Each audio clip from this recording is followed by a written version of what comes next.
warahmatullahi wabarakatuh. Saya Rizka Safarina dengan NIM 2322465. Kali ini kita akan membahas mengenai teknologi Gas Insulated Substation atau GIS.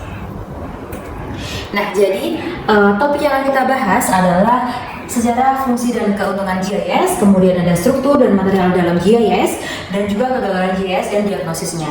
Nah, kita mulai dari sejarah GIS terlebih dahulu.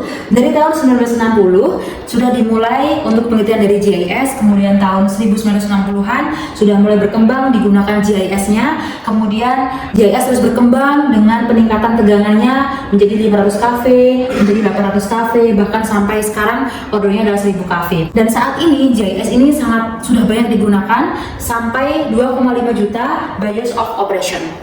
Kemudian terkait dengan definisi dan keuntungan GIS sendiri, jadi GIS ini merupakan gardu tegangan tinggi dengan isolasi SF6. Jadi dibandingkan dengan substation konvensional atau ICE, yang berbeda ini adalah dielektriknya. Jadi kalau ICE ini menggunakan udara atmosfer sebagai dielektrik, sedangkan pada GIS ini digunakan SF6 sebagai isolasinya. Nah, karena kekuatan dielektrik SF6 ini jauh lebih tinggi dari udara, maka ukuran dari GIS ini yang dibutuhkan sangat kecil, sehingga cocok di daerah yang padat penduduk dan juga mahal seperti di perkotaan. Nah, kemudian secara perhitungan kasar nih, total ruang yang dibutuhkan untuk GIS kira-kira hanya 1/10 dari gardu konvensional. Jadi GIS ini hanya membutuhkan lokasi yang kecil daripada dari gardu konvensionalnya. Kemudian teknologi GIS ini adalah pilihan yang baik yang digunakan di lokasi-lokasi yang ekstrem, di mana seperti gurun, rawan badai, dan lain-lainnya. Jadi GIS ini aman terhindar dari bahaya petir karena enclosure-nya ini terproteksi dari seperti sangkar Faraday seperti itu. Nah, ini merupakan gambar GIS dari Duren 3 di Jakarta Selatan. Nah, kemudian keuntungan dari GIS sendiri ini kompak, dia hanya perlu 10-15% ruangan dibandingkan open air atau dari gardu konvensional. Kemudian GIS ini terproteksi total dari hujan, polusi, fog, dan lain sebagainya. Kemudian GIS ini aman dan juga sedikit perawatan. Kemudian GIS ini karena bentuknya modular, maka mudah dan cepat dalam instalasinya. Kemudian GIS ini dapat dipasang secara indoor maupun outdoor. Nah, selanjutnya adalah kerugian penggunaan GIS. Jadi GIS ini biayanya lebih tinggi dibandingkan konvensional, karena kita bisa lihat bahwasanya GIS ini menggunakan delivery yang menggunakan SF6, menggunakan isolasi SF6, yang mana adalah biayanya lebih mahal tentunya dibandingkan dengan konvensional yang menggunakan isolasi dari udara yang mana tersedia dari alam. Kemudian dalam GIS juga kita membutuhkan kompartemen dan lain sebagainya, jadi biayanya akan lebih mahal ketika kita menggunakan GIS. Kemudian SF6 dapat menimbulkan masalah lingkungan. Nah, karena gas ini juga kalau kita terkena terpapar terus-terusan akan menimbulkan para bahaya, dalam kesehatan juga tidak baik. Kemudian bila ada kerusakan, perbaikan biasanya memakan waktu, pemadaman bisa sangat lama. Jadi ketika terjadi kerusakan, maka perbaikan itu harus dilakukan dengan pembongkaran dari modul GIS-nya sehingga baru dilakukan perbaikan. Berbeda dengan di konvensional, karena di konvensional akan langsung bisa dilakukan perbaikan, sedangkan di GIS kita perlu membongkar modulnya terlebih dahulu. Kemudian akses ke bagian aktif untuk pemeliharaannya ini lebih sulit, ya karena kita harus membongkar modul-modul dari peralatan listrik tersebut, maka akan sulit untuk pemeliharaannya. Kemudian di sini terdapat komponen-komponen di GIS, di mana komponennya ini terdiri dari kompartemen tank yang berfungsi melindungi komponen listrik dan menjaga isolasi dengan gas SF6. Kemudian ada konduktor, di mana konduktor ini digunakan untuk media mengalirkan listrik. Kemudian ada spacer, di mana spacer ini menahan konduktor supaya berada di sumbunya, berada di tempat aman yang tidak dekat dengan enclosure sehingga clearance-nya ini aman. Kemudian ada gas ini adalah gas SF6, di mana gas dielektrik ini untuk melindungi listrik, melindungi peralatan listrik dan juga sebagai isolasi peralatan listrik. Kemudian ada junction atau kontak, di mana berfungsi untuk menghubungkan komponen satu dengan yang lainnya. Kemudian ada alat ukur CT atau PT, yaitu current transformer atau potential transformer yang berfungsi untuk mengukur tegangan atau arus dengan cara menurunkan tegangan atau arus ke level tertentu sehingga dapat dimonitoring untuk tegangan dan arus pada sistemnya dan juga sebagai support dalam proteksi yang bekerja. Kemudian alat proteksi sendiri ini berfungsi untuk melindungi sistem dari gangguan seperti overcurrent, short circuit, dan lain sebagainya. Kemudian ada breaker ini berfungsi untuk memutus atau hubungkan aliran listrik saat kondisi berbeban atau tidak berbeban. pada saat terjadi gangguan ataupun saat akan dilakukan pemeliharaan.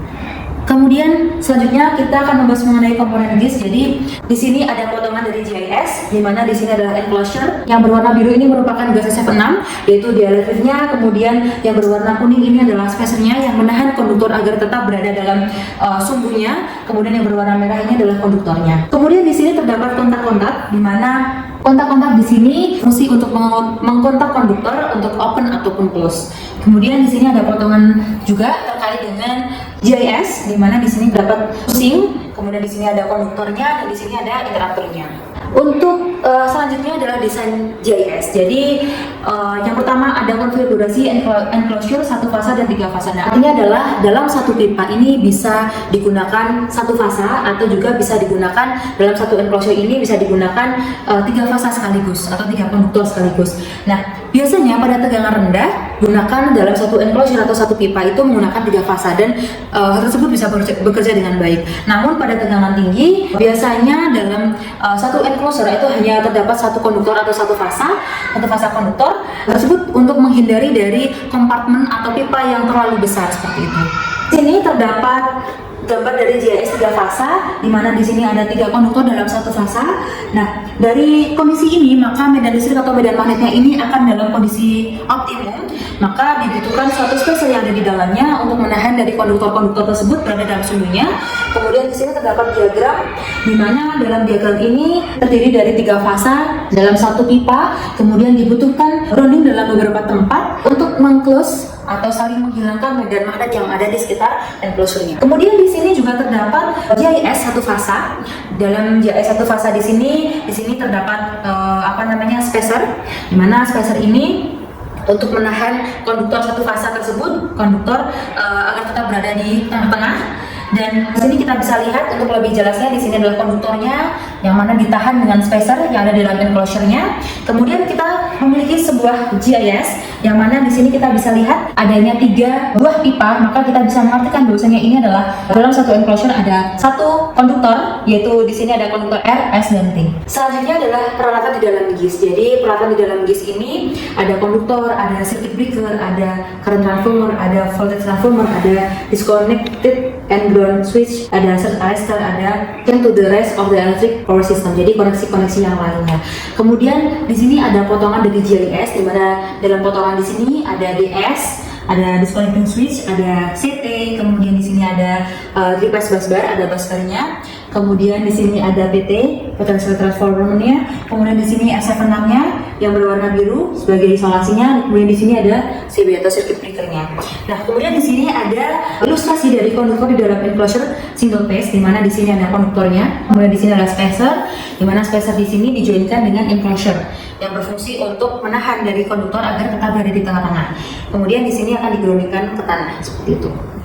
Nah, kemudian monitoring di sini dan diagnosisnya ada beberapa parameter, menggunakan beberapa parameter, ada mechanical parameter, ada electrical parameter, dan juga electric parameter. Untuk mechanical parameter adalah parameter temperatur, switch position, operating time, level curve, dan lain sebagainya. Kemudian pada electrical parameter, diagnosisnya menggunakan primary voltage and current, motor running time, motor voltage and current, dan lain sebagainya. Dan juga pada dielectric parameter menggunakan PD atau partial discharge, menggunakan arc detection, dan lain sebagainya.